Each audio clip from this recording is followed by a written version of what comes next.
Hello, আজকে আমাদের গ্রামটা আপনাকে দেখাবো। আশা করি ভিডিওটা আপনাদের অনেক ভালো লাগবে। সঙ্গেই থাকুন।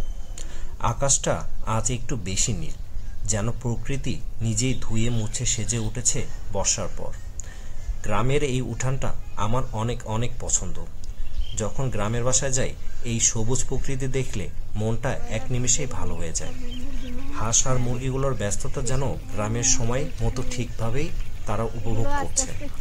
বর্ষার পরে এই হাঁস আর মুরগিগুলা পুকুর পাড়ে দেখা যায়। এটা হচ্ছে আমার বাড়ির উঠানে যাওয়ার যে রাস্তা, সেখানে রাস্তা দিয়ে যাওয়ার সময় একটি জিনিস আমার চোখে পড়ল। সেটা হচ্ছে গাছে এরকম একটা মুরগি বসে আছে। খুব সাধারণত এই জিনিসগুলো গ্রামে গেলে পাওয়া যায়। শহরের ব্যস্ততার মধ্যে এই সুন্দর জিনিসটা আপনি উপভোগ করতে পারবেন না।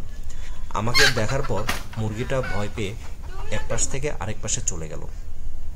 আমি আপনাদেরকে আমার গ্রামের যে মেঠোপথ আছে সেটা দেখাচ্ছি। রাস্তাতে আমি যখন হেঁটে যাচ্ছিলাম, এক পাশে ছিল সারিবদ্ধ খেজুর গাছ এবং আরেক পাশে ছিল পুকুর।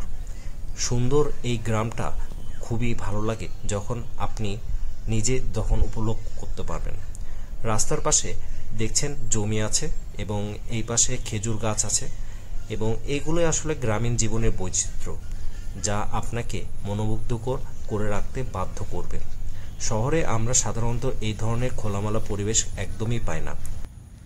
ভ্যান হিসেবে গ্রামীণ যানবাহন এখনও গ্রামে দেখা যায়, যা শহরে খুবই একটা দেখা যায় না।